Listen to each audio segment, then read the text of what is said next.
Hello everyone, स्वागत है आप सभी का 7 मिनट ट्रिक्स चैनल पर। और मैं आप सभी की रीजनिंग मेंटर रितिका मैम आप सभी के सामने फिर से एक और नई ट्रिक को लेकर हाजिर हैं। तो गाइज, आप लोग देख रहे होंगे यहाँ पर सुबह आप लोगों को मेरी बैंक की क्लासेस करने के लिए मिलेंगी wifi study bank exam channel पर 2:30 बजे एसएससी की क्लास स्टूडियोज पर, और शाम को 5:30 बजे रेलवे एनटीपीसी और ग्रुप डी का सेशन चल रहा है वाईफाई स्टडी स्टूडियोज पर।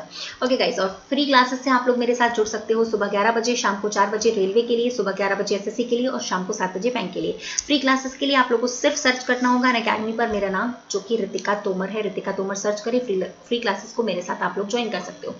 फाउंडेशन कोर्स का इस रीजनिंग का एनटीपीसी रेलवे से रिलेटेड आप लोग का मेरा स्टार्ट हो चुका है 7 सितंबर से। अगर आप इस कोर्स से जुड़ना चाहते हैं तो सीधे सीधे रेफरल कोड इस्तेमाल कर सकते हैं रितिका 10, और अनअकैडमी के किसी भी सब्सक्रिप्शन बैंक, एसएससी और रेलवे के लिए आप लोग रितिका 10 कोड का यूज कर सकते हो। So let's start substitution coding guys. Substitution coding का मतलब होता है आपको इस तरीके की चाइनीज कोडिंग दी जाएगी।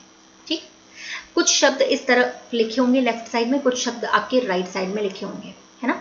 इसको हम लोग सब्सटीट्यूशन कोडिंग के अलावा चाइनीज कोडिंग भी कहते हैं। अब गाइज, मैं आपको बता दूं कि ये जो कोडिंग है ना आप लोग की, वो कभी कभी बैंक में पूछी जाती है। बैंक में तो खैर पूछी जाती 5 मार्क्स की, लेकिन कभी कभी एसएससी या रेलवे की परीक्षा में भी इस तरीके की कोडिंग कभी कभी आ जाती है। अब आप देखोगे कि जितने शब्द लेफ्ट साइड पर लिखे हैं उतने ही राइट साइड पर, जैसे सबसे पहले लिखा है टेल देम यंग, तो राइट साइड पर लिखा है KELAPA, लेकिन कौन से शब्द का क्या कोड है ये पता नहीं है। एक शब्द का एक कोड जरूर है, लेकिन कौन से शब्द का क्या कोड है वो नहीं मालूम है। अब हम लोग यहाँ पे करेंगे किस तरीके से, इस तरीके से, जैसे सबसे पहले आपसे पूछा गया है what does sharp stand for, मतलब यहाँ पे शार्प का कोड पूछा गया है क्या है। तो आप लोग देखो शार्प आपको कहाँ दिखाई दे रहा है, थोड़ा सा शार्प नजरों से देखना पड़ेगा। तो शार्प आपको दिखाई दे रहा है सेकेंड लाइन में, फोर्थ लाइन में, कॉमन है, कॉमन है। राइट साइड पे भी देखो एक वर्ड जरूर कॉमन होगा दूसरी लाइन में और चौथी लाइन में। अब आप लोगों को दूसरी लाइन में और चौथी लाइन में KU पे दिखाई दे रहा है। अब आप लोग कहेंगे मैडम ऐसा थोड़ी है, हमें तो PA वाला वर्ड भी दिखाई दे रहा है जो कि कॉमन है दूसरी लाइन में और चौथी लाइन में। तो PA वाले वर्ड तो चारों लाइन में कॉमन है ना, तो PA कोड नहीं हो सकता क्योंकि चारों लाइन में सिर्फ एक ही वर्ड कॉमन है एंड दैट इज यंग। तो यंग का जो कोड है वो आपका PA है, लेकिन हमें कोड किसका निकालना था, शार्प का। तो हम सिर्फ वही कोड देखेंगे जो सिर्फ दूसरी और चौथी लाइन में कॉमन है, दैट इज KUP। तो आपका शार्प का जो कोड है वो आ गया यहाँ पर KUP, इसलिए फाइनल यहाँ पर आंसर क्या हो जाएगा D। मतलब आपको करना क्या है, समझ गए कि आप लोगों को करना क्या है। लेफ्ट साइड पे देखो कॉमन कॉमन जो वर्ड है, तो सामने वाली साइड पे भी जो वर्ड जरूर कॉमन होगा उसी को हम लोग सब्सटीट्यूशन कहते हैं, सब्सटीट्यूशन मेथड कहते हैं, सब्सटीट्यूशन कोडिंग कहते हैं, राइट। अब देखो जैसे कि अगला क्वेश्चन है, यहाँ पे पूछा गया what is the code for 2, 2 का कोड क्या है। अरे भैया 2 मुझे यहाँ पे दिखाई दे रहा है, तीसरी लाइन में चौथी लाइन में भी दिखाई दे रहा है, इसका मतलब सामने की साइड पे जरूर कोई एक वर्ड है तीसरी लाइन में और चौथी लाइन में जो कि कॉमन है एंड दैट इज मुझे दिखाई दे रहा है सिर्फ क्लेवर और क्लेवर। अरे यंग का कोड तो हम लोग पहले ही निकाल चुके हैं ना, यंग के लिए तो PA वर्ड है जो कि चारों लाइनों में आ रहा है ना, क्योंकि यंग वर्ड तो चारों लाइनों में आ रहा है। तो सिर्फ क्लेवर ऐसा वर्ड है जो 2 के लिए हो सकता है, तो आप लोग क्लेवर तरीके से यहाँ पे निकाल सकते हो कि 2 का जो कोड है वो क्या आएगा, क्लेवर। इस तरीके से आपको इसका आंसर करना है। सपोज करिए नेक्स्ट क्वेश्चन आपके सामने आया, एक और कोडिंग लैंग्वेज आपको दिया गया है, एक और सर्टेन कोडेड लैंग्वेज दिया गया है, एक स्टैंजा दिया गया है, what is the code for movie. Simple तरीके से पूछा गया है कि मूवीज का कोड क्या है।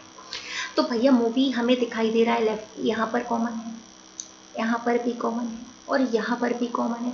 पहली दूसरी चौथी लाइन में एक शब्द मिलेगा जो कॉमन होगा।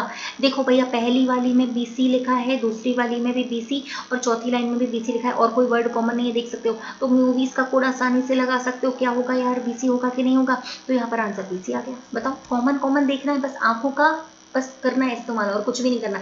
गाइज ये क्वेश्चन बैंकिंग में आते हैं सीधे सीधे 5 मार्क्स के, 5 मार्क्स के बैंक में आते हैं, और एसएससी में भी कभी कभी या रेलवे में भी कभी कभी ये कोडिंग पूछ ली जाती है आसान वाली, ठीक है। तो आप लोग को सीधे सीधे ये मान के चलना है कि आपके 5 नंबर पूरे हो रहे हैं अगर आपने ये सब्सटीट्यूशन कोडिंग करी। अगला क्वेश्चन और देखते हैं, गोज वर्ड का कोड निकालना है यार, कैसे निकाले।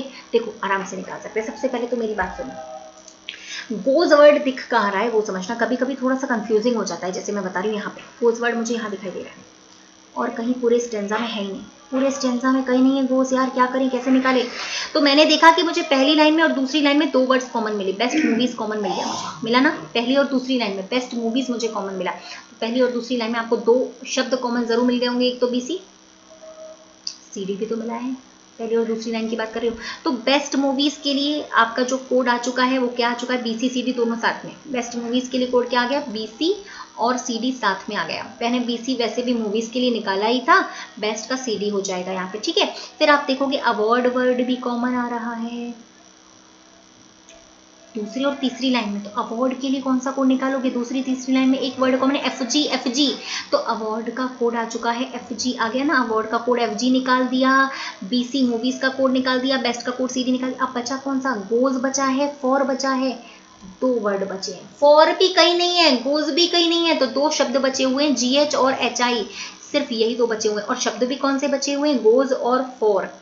तो गोज और फॉर के लिए आपके दो वर्ड्स बचे हैं, जीएच और एचआई। तो आप लोग एचआई का जब कोड पूछा गया तो हमारे पास आइदर वाला ऑप्शन है ना यहाँ पे, तो आइदर वाले ऑप्शन का इस्तेमाल कर लेंगे, जीएच और एचआई आंसर हो जाएगा। कंफर्म नहीं कर पा रहे इसलिए आइदर और में आंसर आ जाएगा, क्योंकि गोज भी कहीं नहीं है, फॉर भी कहीं नहीं, तो कंफर्म नहीं कर पा रहे इसलिए जीएच और आई वाला ऑप्शन बन गया, ठीक है, कोई बात नहीं। अगला क्वेश्चन देखते हैं। अब पूरा पूछा गया है कि which of the following represents all goes for award, चारों के लिए बताना है। अरे यार एक बात बताओ, मैंने अभी तो निकाल के बताया था, अवार्ड का जो कोड था वो यहाँ से निकाल के देखेंगे हम लोग। ये अवार्ड है, ये भी अवार्ड है, कॉमन वर्ड कौन सा है? एफजी है। दूसरी और तीसरी लाइन में एफजी वर्ड कॉमन है, तो अवार्ड का कौन सा आ गया कोड? एफजी आ गया, ठीक है। गोज और फॉर के लिए अभी हम लोगों ने याद करो निकाला था पिछले क्वेश्चन में, जीएच और एचआई। गोज और फॉर दोनों के लिए जीएच या एचआई में से कोई भी वर्ड हो सकता है, कोई बात नहीं। तो हमें ऐसी लाइन चाहिए, ऐसा ऑप्शन चाहिए जिसमें जीएच भी हो, एचआई भी हो, एफजी भी हो। ऑल का कोड तो हम वैसे भी निकाल सकते हैं, देखो ऑल यहाँ पर दिया है और यहाँ पर दिया है। पहली और तीसरी लाइन में एक वर्ड कॉमन चाहिए, क्योंकि पहली और तीसरी लाइन में हमें ऑल मिल गया, तो पहली और तीसरी लाइन में मुझे सिर्फ कॉमन दिख रहा है ई एफ, ये रहा ई एफ, ई एफ, और कोई वर्ड कॉमन है ही नहीं पहली तीसरी लाइन में। ई एफ कॉमन था तो ई एफ बना दिया हमने ऑल का कोड। तो आप लोगों को ये चारों शब्द एक ही लाइन में दिखाई देने चाहिए, ई एफ, जीएच, एचआई और एफजी, चारों के चारों मिल गए। ऑप्शन नंबर बी आ गया कि नहीं आ गया?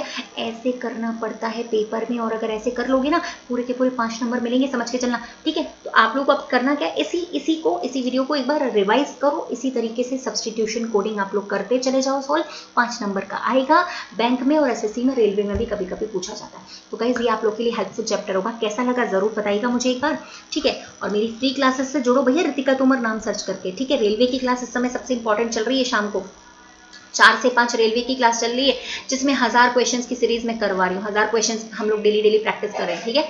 फटाफट से जल्दी से ज्वाइन करो अकेडमी पे, रितिका तोमर, ओके। और फाउंडेशन कोर्स से मेरे जल्दी से ज्वाइन करो, 7 सितंबर से शुरू हो चुका है फाउंडेशन का कोर्स रेलवे एग्जाम्स के लिए प्लस पर।